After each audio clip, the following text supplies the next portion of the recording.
Let me share with you the model I learned that was allowing me to keep expanding and building my business without sacrificing the results for patients, without sacrificing the quality of service we deliver.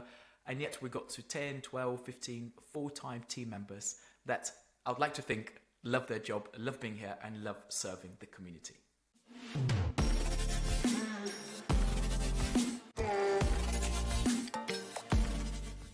Hi guys, my name is Stefan from Practice Peak, and we help clinics build better businesses that have ideally bigger impact to the rest of the world, starting from one patient at a time.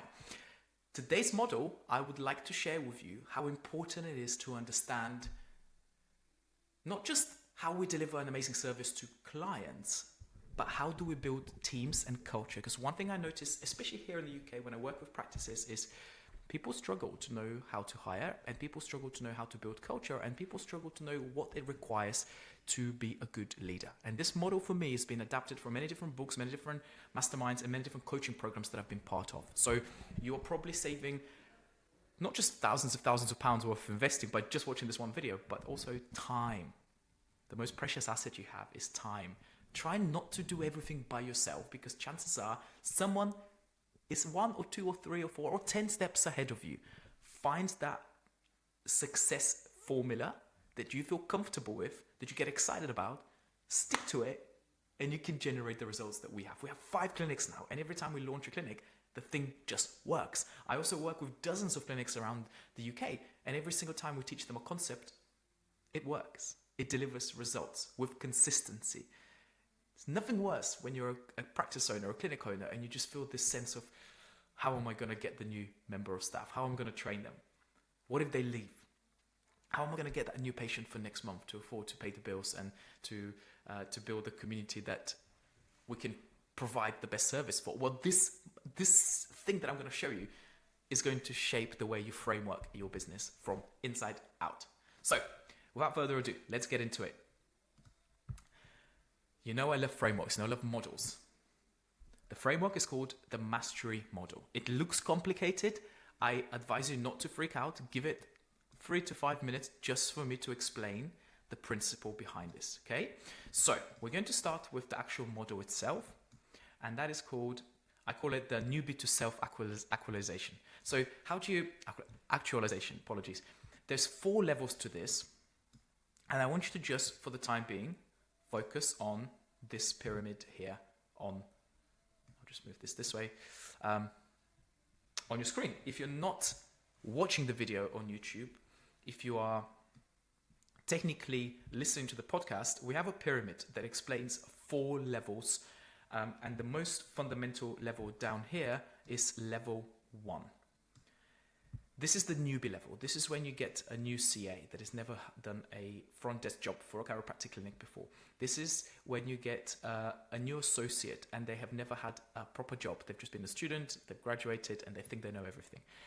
They have level 2, have level 3, and level 4 eventually up the pyramid, top the pyramid. That's your sensei. That's the master. That's the guy who's been doing this for 30 years, hired, fired teams, built teams, lost team members, kept team members. And they've basically put the reps in. They've put the reps in. Each level, I have given a name to represent what that person in that level can look like. Not to generalize, but I've trained and mentored hundreds of chiropractors at this point, and we start to see patterns. It's the same with CAs. The very first month we opened, prior to that, we were hiring for a CA role, and we had close to 400 applicants. And I wanted to put the reps in. So guess what? I did over 150 interviews before month 1 of opening a clinic. And guess what? I learned a lot. And one of the things I noticed was people are more similar than not. And when you look at patterns, it gives you much more feedback on how to build a strong team consistently whilst still delivering an incredible service. So let's go through individual levels. Level 1 is, I call this the excited puppy.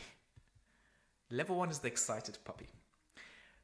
On this side of the pyramid, I have designed a flowchart which is recognizing the stages and then knowing what to do about them. But we'll probably have to save this to another video. This is the how-to. So what do I do when I know that someone is an excited puppy? But usually, typically, the excited puppy, so here we have pyramid levels, right? And then where your team is at, you might be someone who is just about to hire your first team member, and that might be, let's say, an associate. Their characteristics, being an excited puppy, is they have low levels of competence and they need to have high level of commitment. Meaning, you need to establish the rules that says, I'm going to have to teach you how this works. I completely appreciate that you've studied for the last 3, 4, 5 years, and the perceived value that you have of yourself to the marketplace can be quite high. You might think that you are awesome, and I'm sure you are. But to start with, we're going to do some intense role play, intense training, intense feedback sessions. This is kind of how I teach my group of clinic owners how to structure their daily, weekly, monthly catch-ups with their associates and how to keep them accountable, how to have a feedback loop, how to make sure that they take ownership. But when the exciting puppy starts with you, they're going to want to do everything and anything, and they think they know it all, and they don't. Super important. They don't. I said I'll probably have to spend another hour to talk about just how to approach this, but just very simply, what does that mean when you first have an excited puppy? And this, by the way, could be you hiring a manager, you hiring your first CA, you hiring your first associate, you hiring your first massage therapist, and so on. You need to provide them with very high level of direction and quite low support, meaning not necessarily low support as in you need to hold their hand. You need to hold their hand a lot, but this is where you need to clearly outline tasks and expectations. The biggest failure point I notice with clinic owners when they start hiring is they don't set the expectations properly. And therefore, there's disappointment at some point. Just like with a patient, if you tell the patient you'll be fixed in 4 weeks, they expect to be fixed in 4 weeks. If there is a little bit of pain and discomfort, you failed, as in their mind. And it doesn't matter what actually happens objectively. It just, in their mind, as a perceived reality, in their world, you fail them. It's the same with team members. You have to offer a step-by-step instructions, very clear, simple instructions, avoiding overwhelm with excessive encouragement or input. My pro tip for this person when you've hired them is focus on building foundational skills and providing clarity. I spent 2 weeks with a new associate without even them communicating with a real patient. It's all role play, it's all script, it's all structure, it's all principles that we're building that house, the first layer. Super important. So you guys might think that I've built a practice that has now 15 full-time team members and subcontractors and things, but it took so long to build the foundations. And it has to start with you knowing what you need to do as an associate underneath your business. Because if you know how to do things properly yourself, I have a couple of private clients and a couple of people from the mastermind that we're currently working to get their first hire. It's a massive step. We did this for a client last year. We started working together in June. By, like August, September, they had their first associate, and the turnover of the clinic in the last 6 months of the year was double of that in the first 6 months of the year.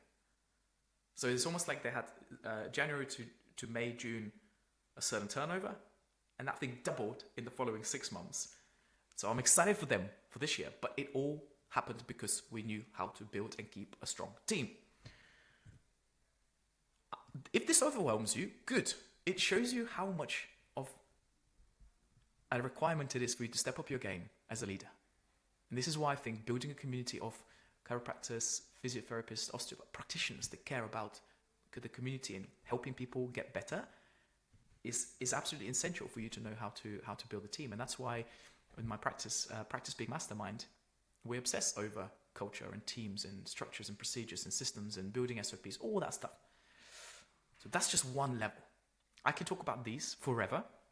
I'm not sure if you guys will actually watch the end of this video, but there will be different procedures about what we do about the crazy novice. There will be different procedures about what we do for the college baller, and then the master. I am probably just like here, and I've practiced for 12 years, and I've been doing business for 7. I'm probably just kind of getting to that stage where I'm like, okay, I kind of get it, and I still know that I have so much. Because the thing about the pyramid is, this is an ongoing journey. What I'm pointing to, if you're not watching this video, is that level 4 mastery it's ongoing. It never, ever, ever, ever stops. You become the sensei, but when you get to the sensei, the self-actualization, you realize that there's just so much more to learn. Here, you're in the danger zone. The excited puppy, they kind of follow what you say. The crazy novice is where you start to enter the danger zone. The crazy novice is basically, and by the way, guys, if you want more training on this, if you want me to make more videos, comment below. And as you can see, I'm very transparent. I kind of share with you what success looks like. You just have to do it. But the crazy novice is this person who basically, they have enough, look here, they have low to some, they have low levels of competence. They're getting more competent, but they're starting to think that they know it all. This is this like graph that if you didn't watch my previous YouTube video, go and watch it, because we talk about these levels of competence versus confidence and what to do with that chart. But this is where you need to continue to provide details, instructions. This is where you start to give some level of support. So that's when you need emotional support, encouragement to build commitment, acknowledge their struggles and progress. This is when they would kind of start to see how the process in your practice works, and if they're an associate. But it's very important for you to still give them constructive criticism, because otherwise they would think they're perfect and they know everything. And that's usually like 3 to 12 months of starting with you. Pro tip for this, for me, is get the balance between guiding them and motivating to help them regain confidence. Because at this point, they will know how to get people on care, but they don't have the skills to manage that patient for years and years and years to come, just because they haven't walked the walk. So imagine this pyramid as almost like a path. How do I get someone from being an excited puppy who wants to learn and wants to evolve to not get stuck here, which is the crazy novice zone? Because the college baller is basically one or two of my associates are there now. They've been with us for 2-3 years. They're doing extremely well. They're awesome. I love them to bits, and they're doing so well with patients. But there's so much to learn still. And if you know, the reason why I call this level the college baller is, if you watch basketball, and in America, the college basketball is super high level, super intense. And you watch them, they're like, these guys are trying hard, they're committed, they show up, they deliver results, but then they enter this zone, which is the mastery, which is your MBA. And then they go, holy smokes. I thought I was the best college baller, the best player in the world, but that was in context to me playing basketball in college, not me playing basketball with the big boys. That's why I call this the college baller. That's also quite a dangerous area, but if you can encourage people to gain autonomy, to want to learn more, to continuously evolve, they would love you, and you'll give so much value to that person, your team, and therefore that person will give value to your clients. So guys, this video is so important for you to understand. I don't say this lightly.